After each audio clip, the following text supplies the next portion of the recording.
नमस्कार साथियों, स्वागत है आप सभी का। मैं हूं विक्रम सिंह।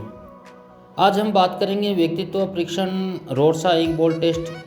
ये एक प्रसिद्ध मानसिक परीक्षण है जिसका इस्तेमाल मनोवैज्ञानिक व्यक्ति के व्यक्तित्व, सोचने की प्रक्रिया, मानसिक स्थिति का मूल्यांकन करने के लिए करते हैं। इस परीक्षण में स्याही के धब्बे का उपयोग किया जाता है। चलिए इसके बारे में विस्तार से जानते हैं। सबसे पहला क्वेश्चन होगा कि रोर्सा इंक बॉल टेस्ट है क्या। रोर्सा इंक बॉल टेस्ट एक प्रकार का प्रोजेक्टिव टेस्ट है जिसका उद्देश्य यह जानना है कि व्यक्ति किस स्थिति, वस्तु या चित्र को देखकर कैसा या कैसी प्रतिक्रिया करता है। यह परीक्षण में एक व्यक्ति को स्याही के धब्बों की एक श्रृंखला दिखाई जाती है और फिर उनसे पूछा जाता है कि वे इन धब्बों में क्या देखते हैं। जब धब्बे वास्तविक रूप से कोई वस्तु नहीं होते, लेकिन मनोवैज्ञानिक उन प्रतिक्रियाओं के आधार पर यह समझने की कोशिश करते हैं कि व्यक्ति का मानसिक स्थिति या व्यक्तित्व किस तरह का हो सकता है। अब ये जान लेते हैं कि इसका इतिहास क्या है। इस परीक्षण को हर्मन रोर्सा ने 1921 में विकसित किया था। वह एक स्विस मनोवैज्ञानिक थे। उन्होंने पाया कि जब लोग अमूर्त चित्रों को देखते हैं तो उनकी प्रतिक्रियाएं उनके मानसिक और भावनात्मक स्थिति को दर्शाती हैं। अब उनका उद्देश्य क्या था इस टेस्ट को करने का? तो इस परीक्षण का मुख्य उद्देश्य व्यक्ति की सोचने की प्रतिक्रियाएं, भावनाएं और अनजानी मानसिक स्थिति को समझना है। यह व्यक्ति की व्यक्तित्व और सामाजिक व्यवहार को उजागर करने में मदद करता है और व्यक्ति के अंतरात्मा और आंतरिक विचारों को भालाने में भी मदद करता है, जो वह सामान्य रूप से व्यक्त नहीं करता है। अब इस टेस्ट का परीक्षण कैसे किया जाता है?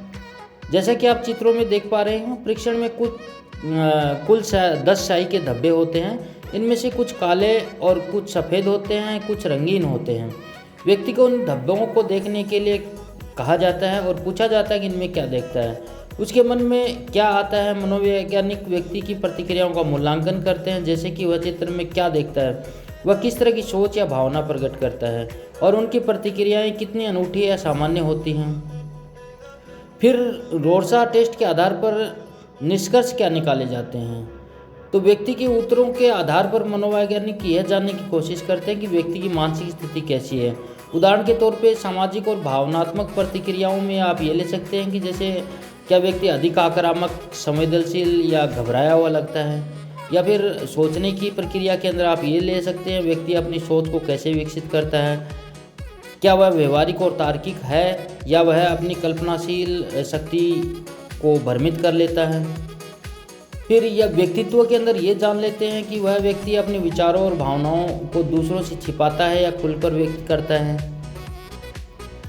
अब इस टेस्ट के महत्व के बारे में जान लेते हैं। तो ये टेस्ट मानसिक बीमारियों जैसे स्किज़ोफ्रेनिया, अवसाद, एंजाइटी डिसऑर्डर आदि के मूल्यांकन करने में मदद करता है। यह किसी व्यक्ति की भावनात्मक स्थिति, संवेदनशीलता और सामाजिक व्यवहार को समझने का एक अच्छा टूल है।